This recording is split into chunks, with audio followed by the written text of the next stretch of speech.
Welcome to Adventure, an e-commerce podcast that isn't just about numbers and profits. It's about the visionaries who have carved their path, navigated challenges, and left an indelible mark on the e-commerce landscape. So get ready to be inspired, informed, and immersed in the world where innovation meets commerce.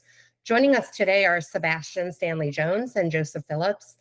Sebastian, with extensive cross-border transaction expertise, joins the Flippa platform, bringing senior M&A and corporate finance experience from roles in the UK, the US, Canada, and the Netherlands. Joseph is an account manager with BidX. Joe has a passion for all things e-commerce. And at BidX, he handles ad strategy for enterprise clients in the US. So welcome to Joseph and Sebastian. Sebastian, we recently met to chat about your current role at Flippa. I'm super excited to have this chat because I think it's an area that's a bit shrouded in mystery.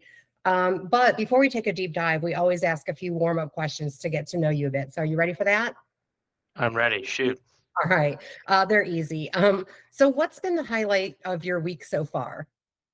Of course, Good question. it's only Tuesday. Yeah, I'll pull on my weekend. I was actually fortunate enough to be skiing in Chamonix. A friend of mine had a chalet there, and so I'm Canadian and try to get out to the mountain as much as possible. But being based in Amsterdam, it's a very flat country, so I definitely take the opportunity to get to the Alps as much as I possibly can. So that's my one exciting thing. And don't let me make it seem as if I go there very often. It was a very sort of off the cuff. I was gonna say, you sound very fancy to me right now. Definitely not. No. I wouldn't have gone gone if it wasn't for my friend's invitation. So, but it was lovely to ski. It's always good to have friends like that that'll encourage you to do stuff like that. How about what course, book, event, movie would you recommend to someone that you consider life-changing? Life-changing. I feel like that's a heavy statement. I don't know about life-changing, but two books that I think are really excellent for just understanding sort of how to take a business from 0 to 1. Good to Great.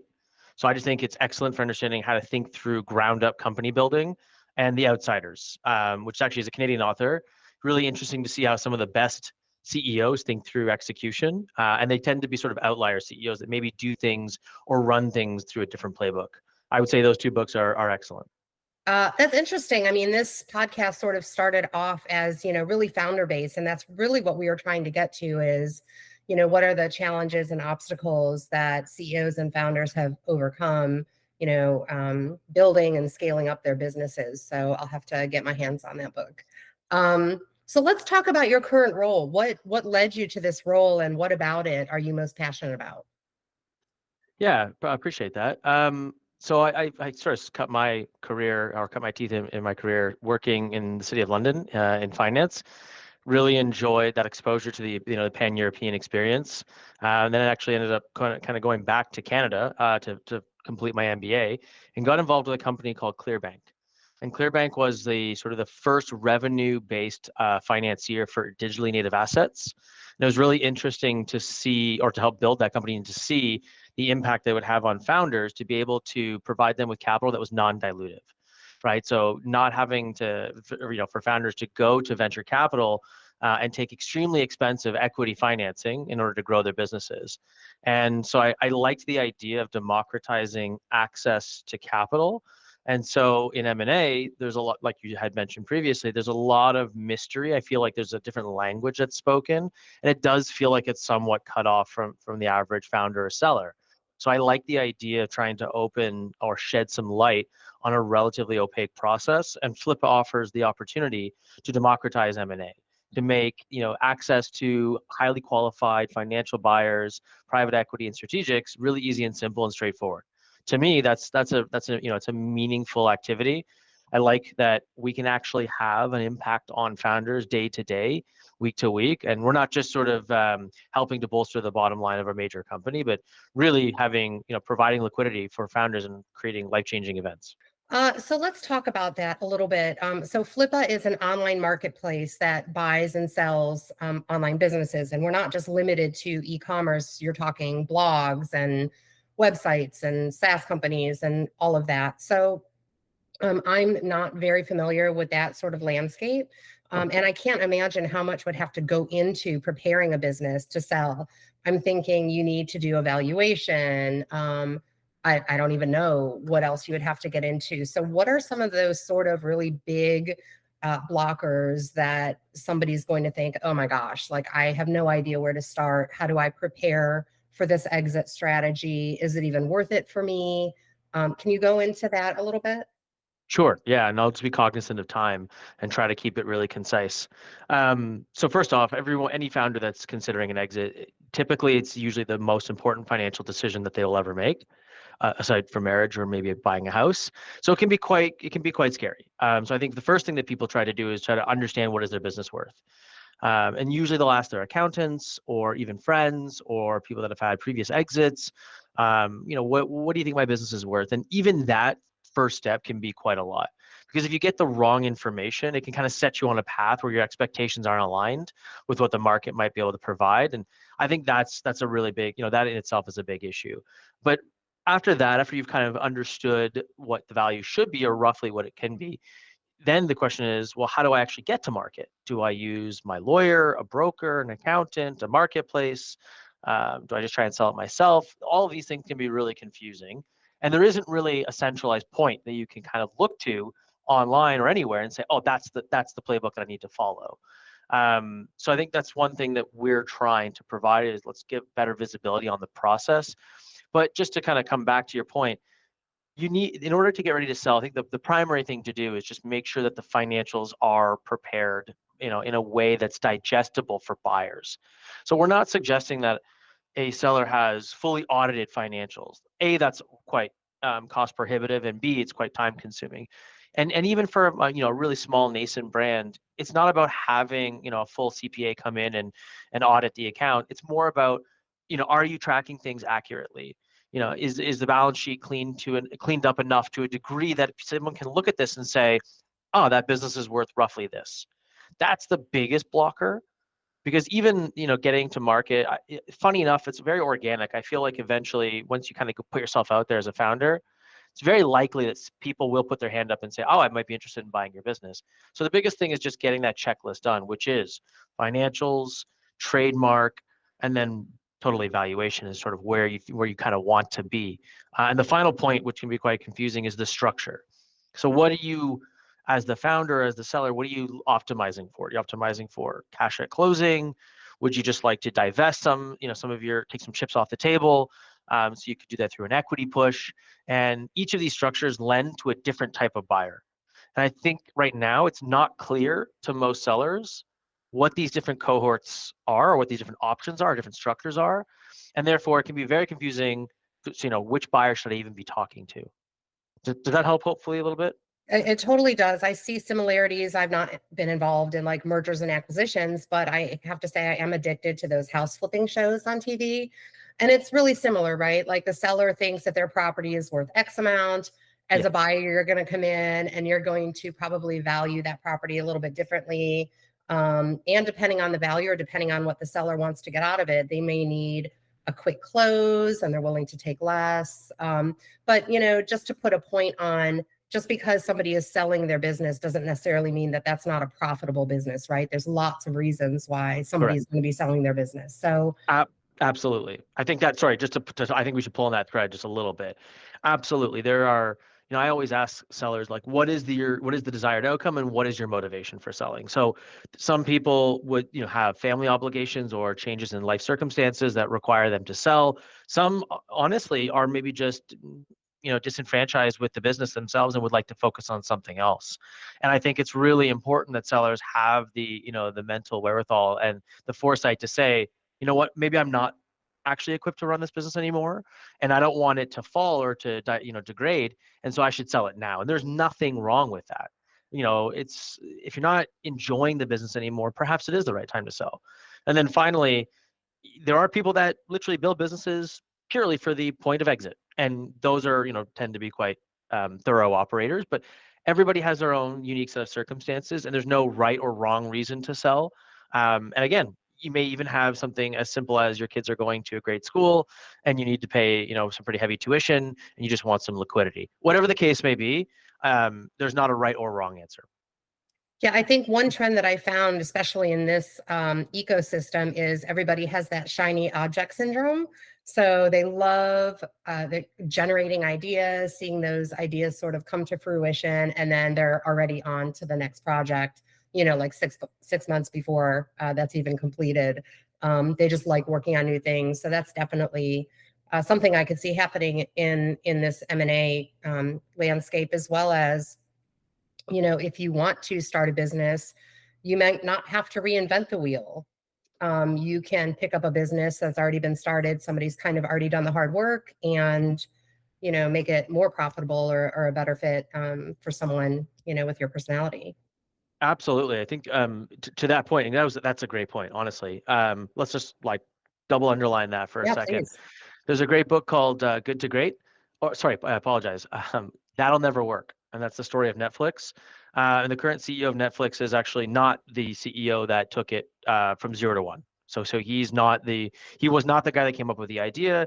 He was not the inventor. So the actual gentleman that created Netflix, he stepped down prior to the IPO, and he stepped down because he said, "I am not the right person to take a publicly traded company and grow it. I was great from 0 to 1. I was the guy that was going to get us off the ground and sort of will this thing into existence. But after that, I've got to pass the baton on to someone who really understands public markets." Same thing for any business, small, digital, not digital. There are just certain people who are excellent at different stages or maturity of business, and sometimes it's great to hand off to another individual who can really scale something from 1 to 2 or 5 to 10 or whatever the case may be. So I think that's an excellent point. I think a lot of times there is a bit of this sort of sunk cost fallacy, where people really feel like, I put all this time into the business and no one else can run it. Should I sell it? It's my baby. Don't get Exactly. emotional, right? Sometimes it's great just to say, I think I'm ready for something different, or I'm not the person to continue running this. And I guess we try to do is just provide the infrastructure, the scaffolding, so that whoever or whatever point in someone's career they'd like to buy or sell, that we can help them do that. So tell me about some things that somebody should be looking for, questions that they should be asking if they're trying to vet a business. Oh, this is heavy. That's sort of like, that's the private equity playbook. Oh, sorry. And I don't know if we have enough time for that, reveal, but reveal maybe what the top two questions that you should be looking at if you're trying to vet a business. well, number one, like, what do what is it that you're buying the business for? I honestly think that sort of like first principle is really important. Are you buying the business as a lifestyle? Are you buying the business as a tuck-in acquisition to a current portfolio? Are you buying the business because you have confidence that it can grow exponentially under your stewardship or guidance? So until you kind of answer that primary question of why are you buying a business, I think that's number one, most important thing. You would think that's obvious. Surprisingly not. If I don't think anyone here is following the aggregator space, but roughly $18 billion of capital, investor capital, flew into this aggregator space from 2018 to 2023. I would say about 80% of that is impaired, meaning that 80% of that capital is underwater or been misallocated. And these are Wow. some of the best and brightest in private equity and in M&A. And I think fundamentally they did not ask that question. They just saw what they believed was an opportunity to go out and raise huge amounts of money and acquire digitally native assets at scale. And the majority of them were proven very wrong. So honestly, might sound obvious. Why are you buying a business? I'd say even the best in the industry sometimes forget to ask that question. Yeah, And that's a then the pretty second, foundational question, I would think. yeah, but surprisingly, I think it sometimes goes unanswered Yeah, we get before. blinded by the dollar signs, maybe. Exactly. Or blinded by the simplicity of the playbook, right? Oh, this Mhm. is so easy. We're going to buy Amazon brands at scale. We're going to have hundreds of them. We're going to have all these, synergies and economies of scale. And the reality is, it's just not that simple. But coming back to your point, what I look at from buying a business, number one, what can I do as the acquirer different, right? Like, what am I going to deliver into this business? Where am I going to immediately have an outsized impact in value creation or enterprise value? So that could be, is it a marketing arbitrage that I might know that they didn't? Is it supply chain optimization? Is it distribution? Is it, discounted customer acquisition channel or model? Whatever the case may be, if you understand that you're going to buy a business and it's going to immediately double in value because you're delivering this missing piece, I think that's super powerful. And there are a lot of buyers out there who understand how to find that. Mhm. And then the other point, obviously, is don't overpay. Just understand, stay within your budget. Right. And it's not like a house, right? You don't live in it. It's your business. And if it drags down, if you overpay, and unfortunately, majority of people who are buying businesses are not buying with their own money. They are using debt, or they are using some sort of external financing source. Right. So if they make the wrong decision as far as the price, that can be very detrimental, and usually a slippery slope to that being a not a successful acquisition. Yeah, they would definitely be carrying that boulder uphill the whole way, I would think. But to kind of extend on that, Joe, as our ad strategy person, I think this is a perfect time for him to jump in since you're getting all technical. Yeah, you mentioned aggregators, and my ears perked up a little bit. I saw. So yeah, I was lucky enough to go to Prosper show both last year and this year, and there was a really interesting contrast between the two shows, where Prosper Show 2023, Thrashio was they had a huge booth. They had a very visible presence. Couldn't miss them. This year, just before Prosper, Thrashio filed for bankruptcy. And then there was another big move in the space where Perch got acquired by Razor Group. So just a very interesting difference between the 2 years. How do you see things moving forward right now with selling your business within the space with those two huge events happening? Good question. There's definitely a bit of a vacuum, right? So like you said, 2023 was definitely the year of austerity in the Amazon or in the digitally native space. 2024 does appear to be the year of consolidation, and I'm speaking pretty much in reference only to aggregators. So I don't think that the aggregators are going to disappear, but they are significantly diminished in their buying capabilities and potential. And what it looks like they're doing is simply sort of conglomerating together or consolidating together in sort of if I hate to say this, but a desperate bid to stay alive. So that means there is sort of a vacuum of buyers, right? There's just no longer these huge active players that are acquiring assets at velocity. And so who is going to then take up that mantle and begin acquiring Amazon businesses? And that's really the $30 billion question. I am seeing some activity from high net worth individuals, family offices, private equity. I think valuations have come down enough from their peak, which were obviously inflated or expanded by aggregators, to a point now where traditional capital allocators are interested in buying Amazon or digitally native businesses. What I think is going to be really interesting is, what does that look like as far as the number of assets or the number of trades and transactions being done? I do fundamentally believe that 2024 will be a much greater year as far as the volume of transactions.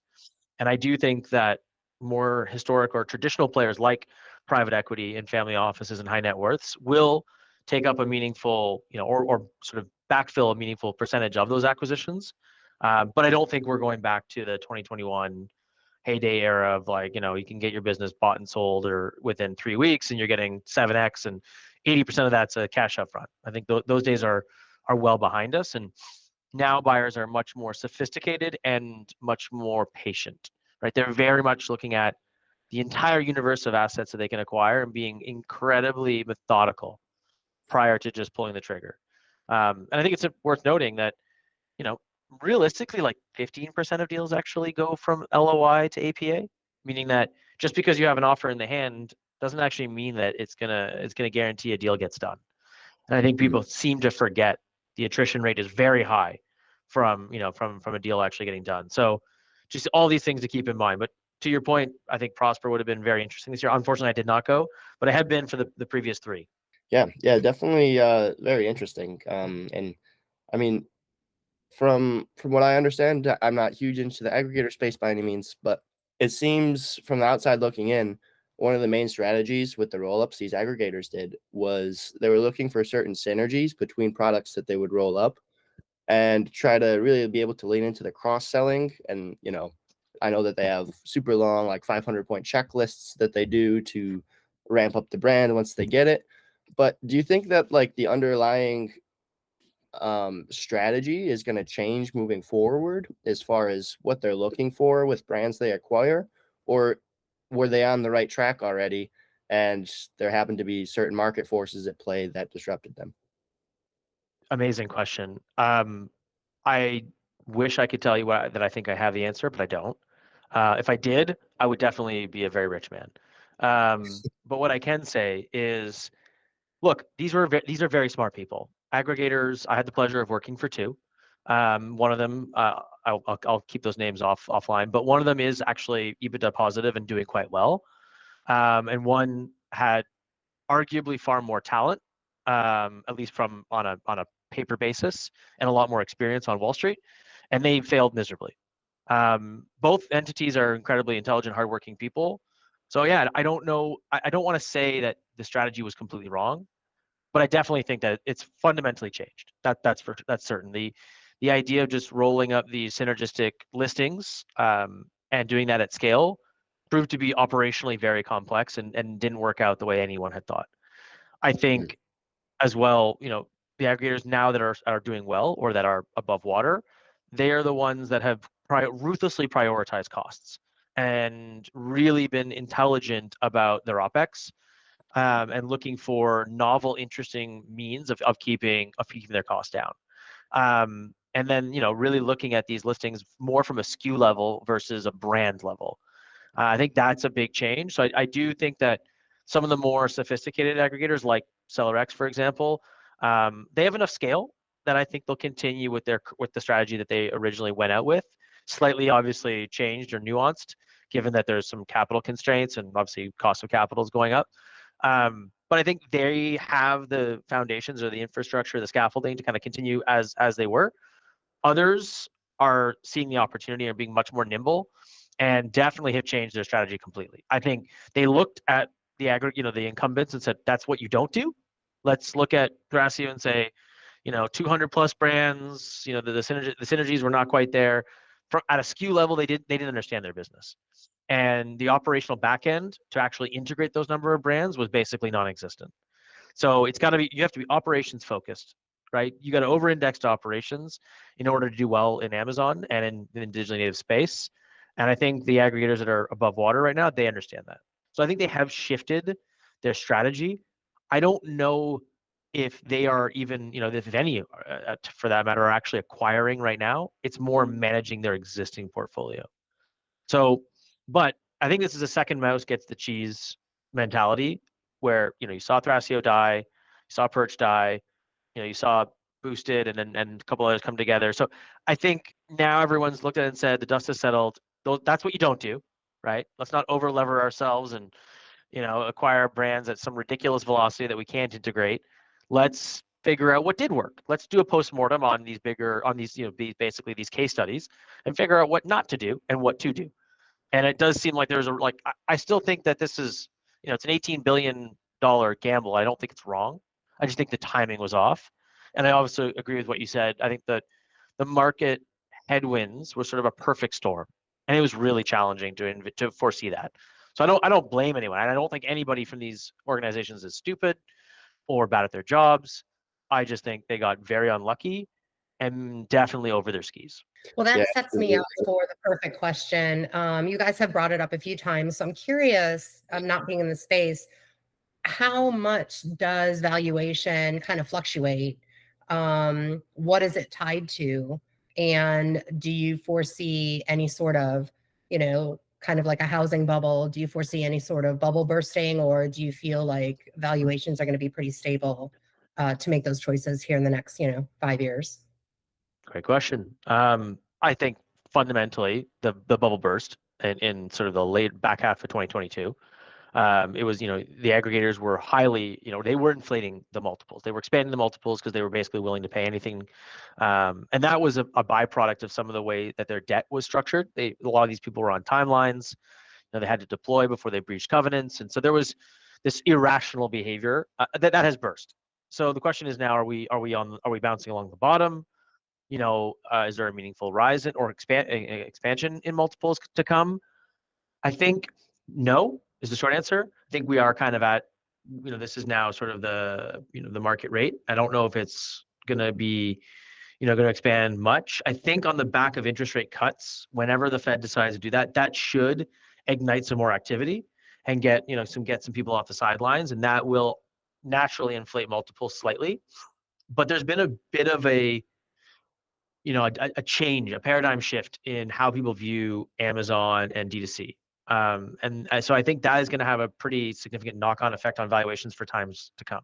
And when I say that, what I'm looking at is the Warby Parkers and the Caspers and the Allbirds of the world, right? These big D2C brands have fundamentally proven that the model doesn't scale, right? The CAC scales with your revenue, not the opposite. So these D2C brands, unless you have a discounted CAC model, like a celebrity endorsement or something, it's fundamentally doesn't work. So it's not like you can just throw capital at the problem. So I think that has, and the best and brightest on Wall Street got that wrong too. So I think there's a real question on like, what should a valuation be? What are these businesses worth? Do you just run Amazon listings for cash? Are they cash harvesting machines? I think there's a lot of questions still to be answered. And one of the biggest things that's dragging down valuations currently is Amazon has gotten wise and they've clued into ad dollars. Like, wow, this is the greatest money printing machine ever. So I think costs for third-party sellers, is going up. It's really hard. And so I think we're not in the. On the flip side of that, though, Amazon, I could see Amazon, some of the changes that they're making, assisting in those valuations, though, too, right? So, like, they're opening up Nordic region, and as we open up South Africa and some of these other marketplaces, certainly could affect a business's valuation, right? I want to say yes, but it's so difficult to go multi-geo. There's translation risk, there's obviously compliance. And the reality is that the margins get compressed so heavily in these different regions because there's just not the same purchasing power, right? South Africa simply cannot afford to pay the same prices as a US customer. So you really have to ask yourself, is it worth going into South Africa? I mean, my guess is your margin profile goes from 20 to 10. And so it doesn't necessarily make sense. So I do think that, Amazon is trying to support this ecosystem, but I don't know how successful it's going to be.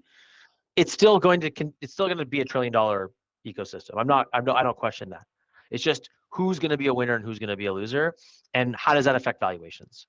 And right now there's so many unknowns and variables that I think valuations are all over the map. And so to come back to your original point, do valuations fluctuate? Hugely. Like it can boggle the mind how much the delta on multiples at the moment. And I think that's going to continue. They're going to be quite volatile. And at the end of the day, too, the reality is buyers want to pay as little as they can. So if they have the initiative or they have ammunition to say to sellers, this is why I'm only paying 2.5 times, they're going to use it, right? Like they don't want to pay 6 times. So give them give them any leverage to push. They're going to push. And right now, it's a very negative outlook. So until we slightly turn that outlook positive, and again, I really believe on the back half of this year with the Fed cutting rates, I think that risk is going to back on, and I think there's going to be more inflows, and that should change the narrative, slightly. Don't know how much, but yeah, I would say if you were an Amazon seller, I think getting into the market now, and then starting to probe the market and get responses from buyers, what they need to see in your business to improve the valuation going into the back half of this year could set you up really well for a really positive exit. That's great advice. So hopefully anybody that's listening, that's looking at an exit strategy, listen to Sebastian. And really, the value is just what the market is willing to pay, right? So 100%. On any given day, it could be different. We are just about out of time. We have one more last question. Is there anything, are you working on any projects, any product features you want to bring to our attention before we sign off here? Great. Well, thank you. Appreciate that. And sorry for taking up so much or monopolizing so much of the time here. All I would say is any seller or any buyer that is interested in sort of understanding marketplace dynamics or would like, to basically probe the buying market and do it in a very quiet and private way, please reach out to us, reach out to the Flippa team. I'd be happy to be able to do that confidentially, and allow sellers that maybe are not ready to go to market fully and be public about it. Just because, as everyone knows, when you go to market, just like with real estate, when your neighbors know you're selling, hey, that raises questions.